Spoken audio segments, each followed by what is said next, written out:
Welcome to this week's episode of Lagnapod. I am your host, Rob Holbert, and we're short-staffed here today. Who's here today? I'm here, and I'm Ashley Trice. My co-publisher and the head of sound effects here for the Lagnapod. Yes. The soundboard, the living soundboard. Yeah. Sound effects, the engineer. Very poorly done sound effects. Well, that's debatable. Anyway, and then we have Scott. I'm Scott Johnson, and I semi-produce this podcast. Yes. I'm Tommy Hicks. I'm just here. I would call you the executive Tommy's producer. Just here. Here we go. Yeah, executive producer. Slap that label on. The rectangular round table is we're down a couple.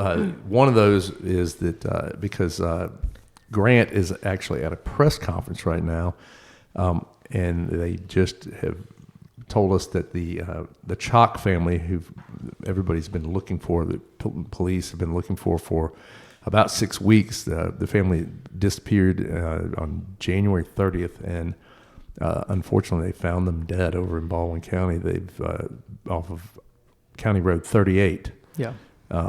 Anyway, we don't have a lot of information about that at this point, but Sheriff Birch is having a press conference as we record this on Thursday.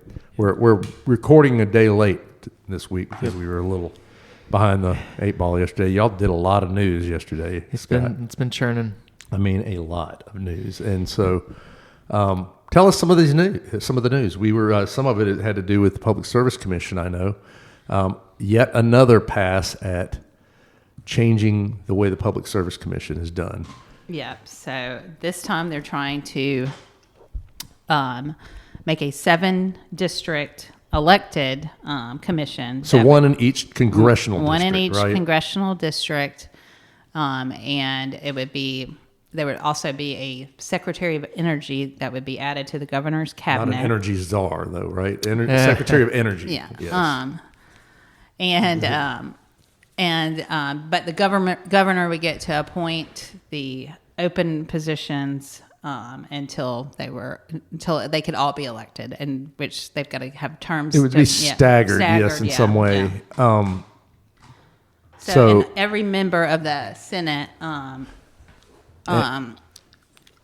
signed on to this bill. Yeah. So I guess the way it would be done is that the governor would appoint two people for 2 years, and then 2 for 4 years, and then we have 2 that are being elected this year.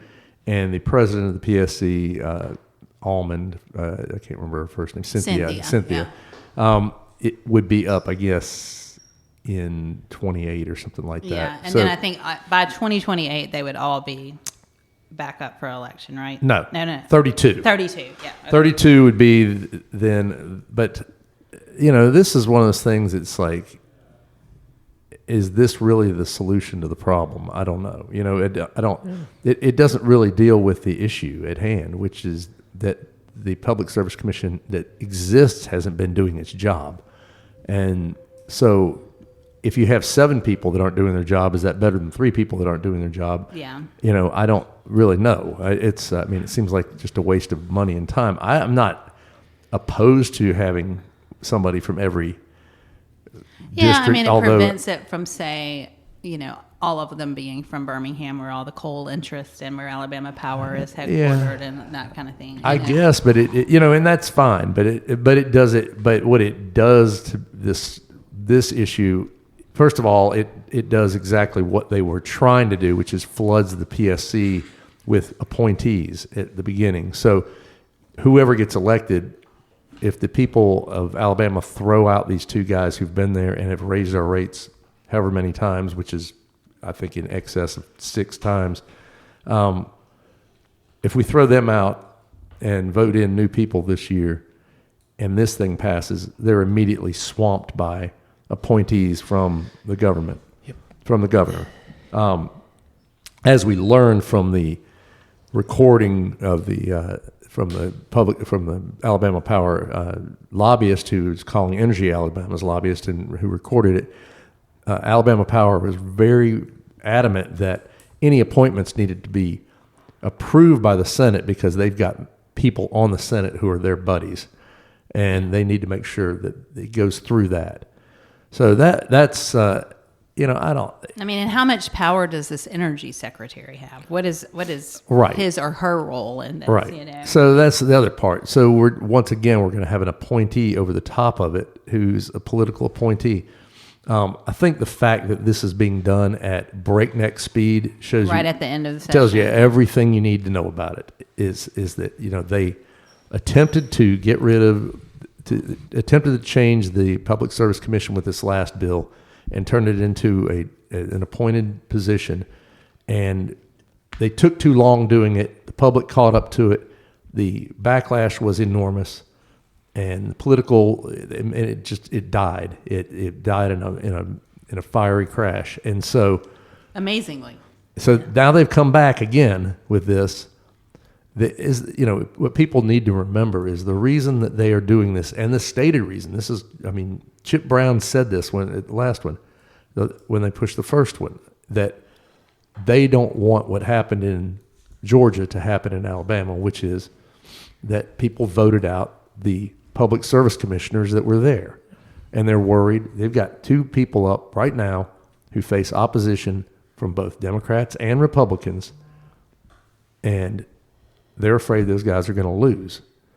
Because because public sentiment has really changed, I think, lately on the power company. The high rates and, I think that the efforts by Alabama Power to insulate themselves from the voters has backfired tremendously at this point, because they raised a lot of attention. They brought a lot of attention to that race that a lot of people don't pay any attention to, and just click. And now it's making it a hot race. Yeah, now it's a race where people are actually looking at who's in it, and I think that there could be an opportunity for there to be changes. Yeah. But there won't be any changes, because if this is passed, because then the next governor is just going to come in and stick 4 new people in. Yeah, there's some irony to this, because they're pushing for the change because of the upcoming election. But, generally, during an election year, you try to avoid these hot button issues. So this could not come at a worse time for them, where affordability is a key issue for everyone. Utilities have never been more unpopular. Yeah. And people are looking to make decisions on this. So it's a catastrophe. Well, I think especially when you look at I always pick on Alabama Power, because they're the 800-pound gorilla. They're the number one issue out there for most people. Is the rates we've done stories on the explosion of electricity rates, costs for both average home consumers, individual consumers, and for government entities. The amount of money that the public is paying for electricity for the city, the county, universities, everything has gone absolutely berserk. Right. It's millions and millions of dollars every year more, and people are looking at this saying, my power bill has become a huge part of my budget every month. Meanwhile, Alabama Power every year and the Southern Company are posting record profits, billions of dollars of profits. And, when you look at this, Alabama Power is guaranteed a profit by the Public Service Commission. They haven't had a rate hearing since 1982. Check my math, but that's 50, it's getting close to 50 years. Is that right? Yeah. Wasn't there a bill years. to require them to do that? Or did that just There is a bill that is working its way through the House that will require them to do that if it makes it through and gets signed by the governor. But that's the question. My guess is this thing will replace that. Well, right. I think that's the effort. Yeah. I think this is the effort to head that off, because they realize that thing has some steam, and I think this is, what's it called? The new one is called the Power to the People. Yeah. Power to the People. Yeah, I just don't see how this is not going to backfire on them all over again. I know the senators all got behind this one and buddied up, and we can push this through. But everybody jumped off the other one because their phone started ringing. Unpopular. Yeah. So they think it's not going to happen again. I think that their plan is to pass it before you really know about it, before people pay attention to it. It's I think they're hoping for some fatigue on this Public Service Commission thing, because we've all been writing about it a lot, but It was fascinating in their hearing yesterday. Someone got up and complained about the power bills, and then said, "Look, every one of you senators here, it's taking money from Alabama Power, and you're going to vote for this thing." And that caused our local senator, Vivian Figures, one of the longest-serving members of the Senate, she was incensed by this and called the woman back up and chastised her and said, "You know, you've accused us of doing this," and she was offended, she said. But the funniest parts, her quotes are amazing. She says something to the effect of, "Yes, I take money from everybody, but but they don't buy my vote. You just have to have money to run for office." This is from someone who almost never has Runs opposition, unopposed, yeah. runs unopposed. She doesn't need $5 to run for I office. liked the lady's reply to that. Though. She Yeah. was like, "I'm offended by my power bill." Right. We're offended by our power bills. I think Vivian Figures came off extraordinarily out of touch with that whole thing. Yeah. Wasn't this a new? And then she voted for it, by the way. Yeah. Wasn't this a pushed by Tuberville, or Well, it he came kind from? of put an endorsement on Okay, it. he yeah. just. And he also mentioned having an energy secretary, and they okay. put that in there supposedly for him. I mean, you're already preparing as if he is the governor at this point. But this thing, I think, is just another situation where, how much power does Alabama Power have? I mean, in the halls of Goat Hill, I mean, it is just it is unbelievable how much. I mean, well, you see, you know why? You see what they do to people who oppose them. They back their any opposition. They plant stories about them. And I think that's those things. It's also, I think it's just the fact that they dole out so much money to everybody. And again, I've mentioned this over and over it's again. what everyone hates about politics and lobbyists. It's what they do. And why a monopoly like Alabama Power needs billions this of much profits. going on, Yeah. needs all this going on. It's because they don't want people to see what they're doing with their money. Because, I mean, if the books get open, we need to see how much they're paying their lobbyists. We need to see how much they're paying to have these other online publications that And we do put their that bidding. in air quotes. Yeah, I mean, the Alabama Political Reporters of the world, the Yellowhammer News of the world, those things.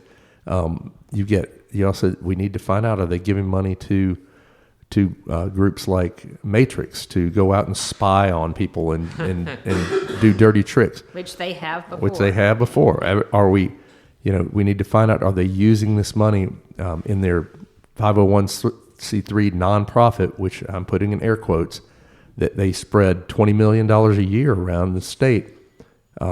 And that's one of the things. Largely for salaries of former employees. It's just largely to help. A lot of the things they give money to are to things that are connected with former employees, but they also spread little bits of money around everywhere so that there's no one will ever. Everybody doesn't want to go against them because they gave us $10,000 for this fence or even more for the universities and stuff. Well, the things that are universities adjacent to the universities. Yeah, I mean, the university. I mean, certainly Auburn. They're dumping lots and lots of money into Auburn, which has several Alabama Power former executives on their board and working for the McCrary Institute. So, I mean, there's just a lot of stuff there. I think, if any organization in this state needs to be investigated, it's Alabama Power, in my opinion. I mean, I think they're doing a lot of things that really need to be looked at. And, whether we have 7 public service commissioners and an energy secretary, or we have 3 public service commissioners, they need to do their job. Open their books and have rate hearings. Yeah. I mean, it doesn't matter getting another 4 people in there if they're not going to do anything. If they're just going to be lackeys for the power company, it's a big waste of our time. Yeah. Another kind of connection, not to get into another issue, but the solar panel controversy in Baldwin County. Well, that's incensed people too. Yeah. You got Certainly. You got people mad about data centers. That goes back on the PSC. Well, because of Alabama Power, and anyway, we're incentivizing these data centers too. So, and they're having to get, that project was disclosed in a way back in October, but in a way that nobody knew what was happening. Right. And so people felt like the solar field in Stockton was sprung on them. All of that is, got a lot of people upset at the PSC, at Alabama Power 2. And I mean, again, it's what you do. It telegraphs what the situation is. I mean, if you open up a coffee shop somewhere, you put out press releases. If you open up a Tasty Freeze, you put out press releases. But, we're going to build this giant solar farm. We're not going to say anything to anybody. The county commissioners don't even know. The Public Service Commission passes it, in a matter of minutes, quietly, and it just comes to pass. It just is going to happen. Yep. And why is that? Because they don't want people to have any input. Yeah. We little nugget. I was reading through some of the Stockton solar field filings, and there was where they have to file with the Department of Energy. Yeah. When they upload a project like this, and they actually say in a piece of that filing that they have publicly notified. They posted a public notice, trying to track down exactly where that is, but there was apparently a notice that was published. Was it taped to the front door of the Public Service Commission office? It could be a library in Montgomery. Yeah. There's no telling. The public notice, right? All these things they're all. I think all these things are kind of coming together. It is a little bit of a perfect storm. We'll see if people actually pay attention and vote. I hope that people will pay attention to this bill and what the reality of what it's going to do, because it will basically, once again, it will do exactly what the previous bill was attempting to do, which is take the power and take it away from the voters, give it to the governor to appoint, and it will make, for the next 6 years, it's going to be the appointees are going to be in charge. Yeah. And that, of course, during that 6 years' time, somebody's probably going to quit or resign or do whatever, and that's the other part of it. If the governor, like the judgeship, the governor no just gets elected. The governor just, Joe, you leave here, and then the governor can appoint. So it's just and then on top of that, there's incumbency, which is the power of incumbency is going to make it a lot harder for people to, or a lot easier for those people to stay in the office. Yeah. Anyway, so we're watching it. It's been I've never thought we would do this much writing about the Public Service Commission in my life, but it's been going on and on. Well, we're going to take a quick break. We're going to come back and talk about something not related to the Public Service Commission. We're going to talk about sports with Tommy Hicks. We'll be right back.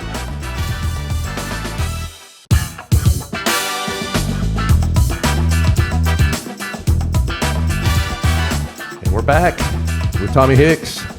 And the Public Service Commission. Oh no. Tommy, tell me about the Public Service Commission. What do they have to do with sports? I don't think they do anything. So we are got stuff going on with South's basketball team. The men's team made the NIT. They did, and then the way they made the NIT is really the story, because if you remember last year, they were invited to play in the NIT for about 4 hours. I did forget this story, yes. Yeah, and then UC Riverside had accepted an invitation to a lower tournament, the CBI, right. I think the College Basketball Invitational. One of those really, let's just make some money and play a few extra games type of tournaments. And the NIT had invited them, and when they found out, they didn't think they were going to get in the NIT. That's why they took the other one. Right. So when the NIT came calling, they said, wait, yeah, we want to do that. Well, in between, they invited South because they thought Riverside wasn't available. And instead of doing the right thing, which was tell Riverside, you made your choice. Yeah, right. South Alabama's in, you're out, maybe next year. So apparently, when they rescinded the offer to South, they immediately said, look, if you meet this criteria next year, you're going to get our first invitation. Okay. And they did. The second South got knocked out of the Sun Belt last Friday. Yeah. They announced that day, and they don't announce any teams until this Sunday after the NCAA teams have been named. So Joel Erdman can keep a secret. Yeah. I mean, because this was worked out. They said, look, if you win this many games, you finish this well in your tournament, you're automatically in. So we know one team in the NIT. So they made nice anyway. They made nice with South Alabama, and so South Alabama's men's season is not over.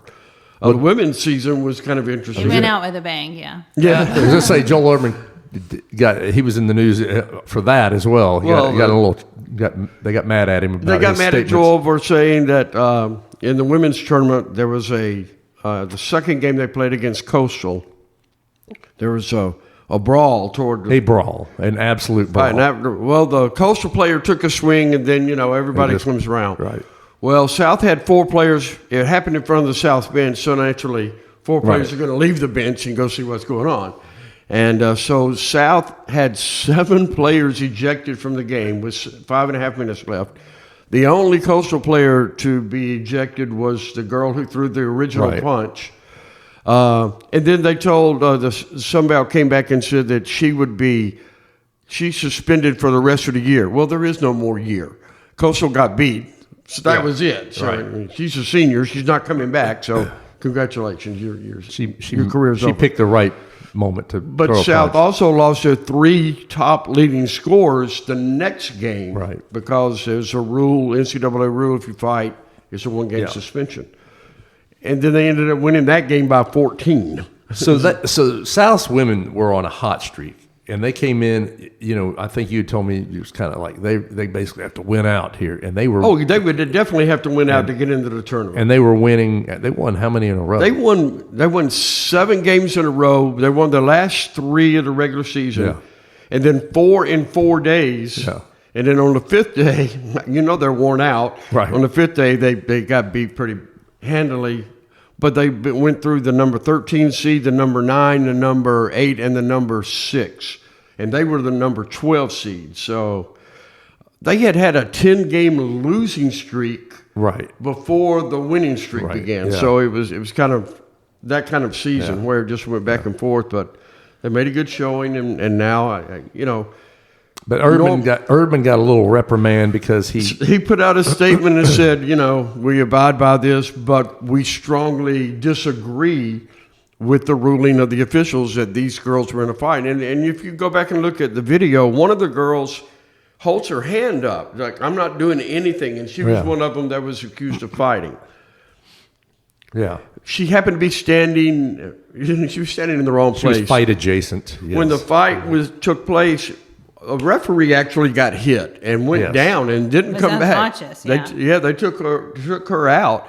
Well, she was standing nearby, and I think she got blamed for being part of that. Yeah. And so, I mean, they weren't just disputing all of them, but there were some where they said, and he just said, we strongly disagree. And somebody else said, well, we strongly publicly reprimand you and fine you for your statement. I think that's kind of bull. I mean, you should be able to defend your very players. Thin-skinned. Yeah. That's especially if you have video evidence like, hey, these girls weren't involved in it. Dude, look at this right here. Sorry. Yeah, it was really soft criticism, and like it just doesn't seem like. It seemed like a strong response for like a really. Like, we think this organization is the worst in the world. They can't, and it was not. I mean, it's not exactly the most. I mean, if he was going to get fined, cut and dry thing in the world. If he was going to get fined anyway, it wasn't a middle finger. It was just like, come on, seriously. We disagree. Yeah. So moving away from basketball, we are. Well, I mean, there's some basketball involved here, but it's coaching change time. Yeah, man, we're having a lot of going from high school to college. I mean, college to high school, right? Correct. Yeah, I mean, or actually both. All. Yes. Everything's changing. Spring Hill College fired their men's basketball coach on Wednesday. They went 4-24 this year, and that was coming off a 9-win season the year before. Yeah. I think it was the last year of Craig Kennedy's contract, so it just kind of made sense that was going to be the move that was going to be made. Viger's head coach, Lee Riley, he stepped down last week, and then 2 days later he announced that he's going to be the head coach at Columbia, which is up in the Huntsville area. Okay. He's taking that job. Is his wife a dentist, I'm assuming? His wife, the original statement was, we're going to start a dentistry business, and I think that she's just an amateur dentist. So maybe she well, I just was, when I read that, I was like, well, that's kind of an odd career change? Yeah, was I mean, he that's what I also was a thinking. I was dentist? saying, all of a sudden is he a from- dentist / basketball coach, or Might what's be, going on you know. here? From layups to Yeah. teeth cleaning. Yeah, I mean, exactly. that's Yeah. a little. But I think somebody told me that they think the wife was already up there in that area, Yeah. and so he was like looking for someplace Got you. to rejoin it. And we have Joe Gilmore, the head coach at St. Luke's football. He and the school mutually parted ways. Yeah. So they'll be looking for a new football coach. I mean, we Reed. When you mutually part ways, is that when you walk into the room and go at the same time, Hey, I don't want to be Yeah, here. we don't want to be here. want you It's We a don't wanna be here. conscious uncoupling, I yeah, believe. it's is how conscious it's put, uncoupling. yes. Yeah, I think that's always a nice way of putting it, is saying we'd like you to leave. It's But, it's a divorce without the lawyers. Right, Yeah. And then one other one, Reed Hotard of at Daphne has stepped down as boys basketball coach there. He talked to us about it. He just said, "Look, I've got 3 young kids at home, Yeah. and for 20 years I've been doing this. It's time for me to step aside and spend more time with my family." That's cool. He said he didn't think his coaching career is over, but it's over for right now. yeah. All right. And then we've got some golf news with Cypress Creek. Cypress Creek Golf Course, who most people will remember, used to be called the Lynxman, Yeah. over in the Riviera du Chien area. It is 80% complete now, Yeah. so there'll be another public course coming open soon. Shane Allen, the pro there, said it looks like probably July. They're hopeful, weather and other factors, but Get out there and really sweat it up. they're it's a ready. good time. What's interesting about it is on the front 9, there are 4 par 3s, Okay. only 2 par 4s. So the first one and the last one, and in between, it's nothing but par 3s and par 5s.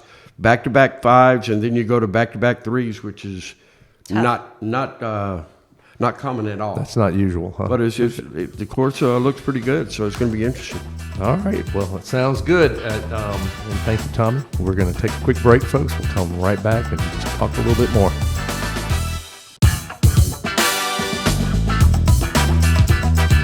We are back, and it is.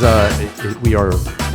I guess we're really into week 2 of Nappy voting right now. Yeah, we're about Yes. halfway through. For nominating.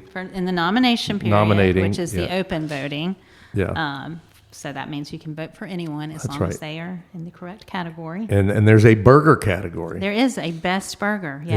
Yeah, and that may not be one that I don't know. You wrote about burgers this week, and Maybe you a Big called Mac. it, so- This was, this was my goofy week. But I'm sure there was a viral video of the CEO of McDonald's Yes. promoting their new Big Arch burger. the Big Arch. Yes. Which is 1,020 calories, by the way, just the burger alone.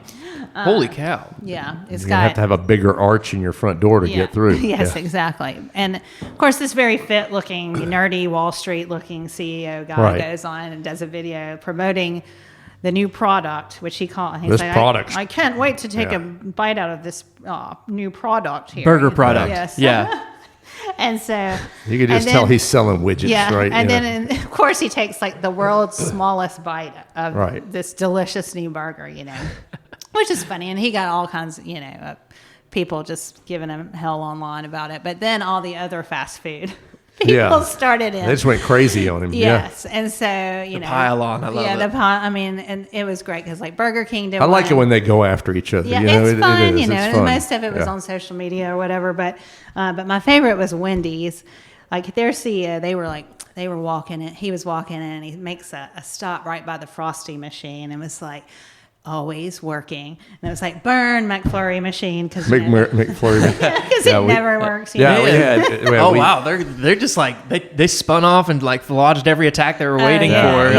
I mean, Yeah. They went. Yeah, went. But then went everyone after the- started going the after McFlurry. each other. Okay, because apparently Wendy's has put out another gimmick thing, an ad for a chief tasting officer that Yes. that pays $100,000 a year salary to taste all of their food. And Popeyes comes back with Well, in fairness, they do need someone to taste it. Yeah. And then Wendy's comes back. I like how Popeyes is just coming off the top rope. Like, Popeyes, you're in here? What's going on? Yeah, I didn't know you were in on this Wendy's program. So Wendy's goes flop eyes, and then Popeyes, yeah. and then Popeyes comes back. Hopefully, your new chief tasting officer can come up with better comebacks. Yeah. and, so, Yeah. and then Popeyes and Churches got into it over biscuits. I mean, it was like. Churches. Oh my gosh. It's like it's like an anchor man And when all Popeyes the said when to all the church- different yeah, TV Popeyes stations show up. Said to Churches, glad that we can make you relevant again. And I was just like, oh yes. Yeah, I was yeah, like, that's good. I'm here for the fast food. It's wars. pretty brutal. I was I've not eaten Churches in years. Yeah. I was I mean I like they're still around, I guess, but they're just like they're sitting around just waiting for an opportunity. This is it. We're gonna get the Popeyes Yeah. guys.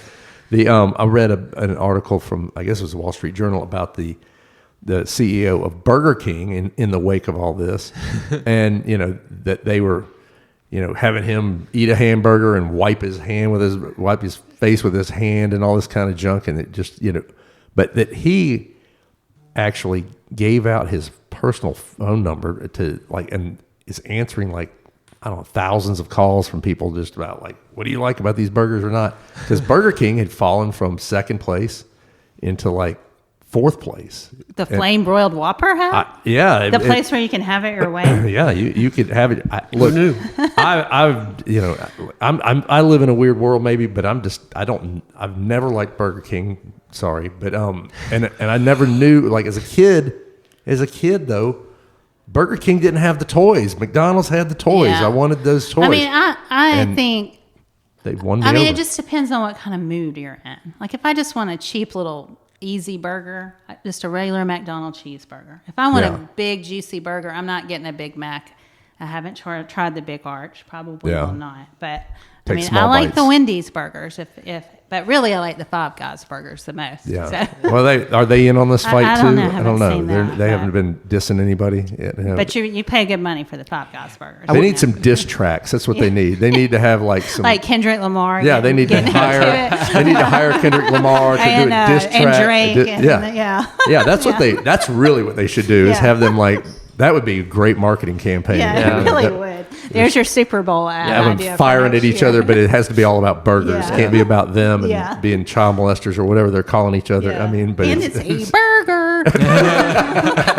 Wow, that's pretty good. Nice. Hey, in defense of the tasting officer, it sounds like a pretty good AI defensive job. It doesn't sound like it's going to get absorbed anytime soon. AI can't taste that burger. Yeah. So I think that might be a position I might aspire to be. A chief tasting officer. I did just see something that Fortune magazine put out last night about the most AI endangered jobs, and media is right on the top of There the we go. list, Yeah. so. I'm going to get my taste buds in order. Yeah.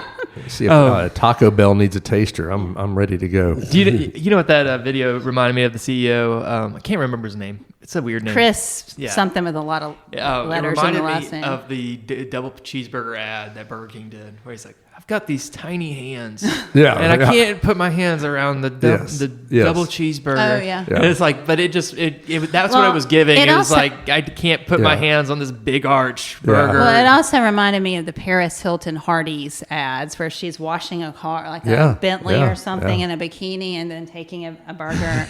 I'm like, this is why you pay models or people like this to take a taste of your burger, sir. Yeah, that's right. Yes. Yeah, that's not. I'm sure that was the only bite of that burger she took, Yeah. judging by her size, but Not a starch shirt CEO Yeah. who's like, this product is very tasty. God, I haven't had any of this in a long time. I'm now going to go have Hand me some of my that potato Super product to go with Greens, shake for lunch. You get So it? in a former life, I actually worked at Burger King. There you go. As well as Dale Leash. Dale Leash also worked. We didn't work together, but we previously Burger. You're a BK guy. Yeah, we had my favorite thing was the Whopperito. And they only brought it around once a I don't year. Like a remember burger that. burrito, I'm assuming. It was a burger burrito, and I could eat them for free, and Wow. I would whip up a Whopperito. Nice. It was Those are. wonderful. I don't know. I knew people who worked in the. I didn't ever work in the fast food industry. I knew people who did, and they always got really bad acne. That's all I know about it. How was your skin during your Burger King time? It's better now. I mean, this probably. I think that it's probably also a time when teenagers are doing it. I'm just saying that they were teenagers, but they had. I mean, the friends that I had, they went to work in fast food restaurants. Puberty causing it, or I'm just saying within days they had really severe acne. That's all I'm saying. It's really greasy in those places. Yeah. I mean, you're sliding all over the floors. Sweating. Yeah, it's just inductive reasoning there. I don't know, but now I really want to go. Now that I'm thinking of pimples about to pop. I yeah, really wanna exactly. Get You a get nice that fried flame chicken. broiled I'll Whopper. get these ready for you, Miss Trice. That's my only sound effect your of the day. pimple pop sound effect. It's disgusting. You know who needs to step up their game is Sonic. I have waited longer at Sonic than any other place ever. Especially the Spring Hill Avenue Spring Hill's Sonic. awful. I won't even go to that one anymore. It is Now we're getting plan for a personal. 1 hour trip to go get your. It's ridiculous. I mean, and I like Sonic. I like their flavored drinks and stuff like that. But you could drive out to Schillinger Road and go to that Sonic and come back faster to Midtown than you can sit at that Spring Hill. Okay, you've been put on notice, Spring Hill Sonic. They don't need to jump in any controversies because they're going to be just piled on by me. I wonder what restaurants are like dying to get in on this fight. The ones who just are like waiting for their turn. I mean, come on. They got somebody working on something to really get in there. Somebody. Yeah, I mean, there's got to be some. These. I mean, just got to be a bunch of them in there. KFC to get in on that. They were like, as you burger boys, calm down, battle burger it out. guys. We still like our tasty chicken, with 12 herbs and spices or whatever, and it's just like, wow. Oh, it's bad. Secret herbs and spices. Yes. They're secret. Secret recipe. Yes. If Captain D's ever comes out and dunks on you, you're done. Just Captain D's retire. is coming. They're coming hard. They're going to drive into the paint very soon. Don't worry biding about their it. time. They're coming. It's I'm time. surprised they are still making it. But Hey, don't diss on the Captain D's. They're ready. They're ready for action. All right. I think we've named everybody we possibly can, but I do want to see some diss tracks here. I hope this idea comes to pass. Yes. All right. That's all we have for this week of Tasty Lagnapod. We will be back next Thursday. Y'all take care. All right. Bye. The Lagnapod is a Something Extra publishing production. Executive producers are Rob Holbert and Ashley Trice. Music is by Some Pulse Sound and Electro Animals. Only subscribers like you have access to this podcast. Tell your friends they can sign up at my.winyapmobile.com. For advertising opportunities, please call 251-450-4466.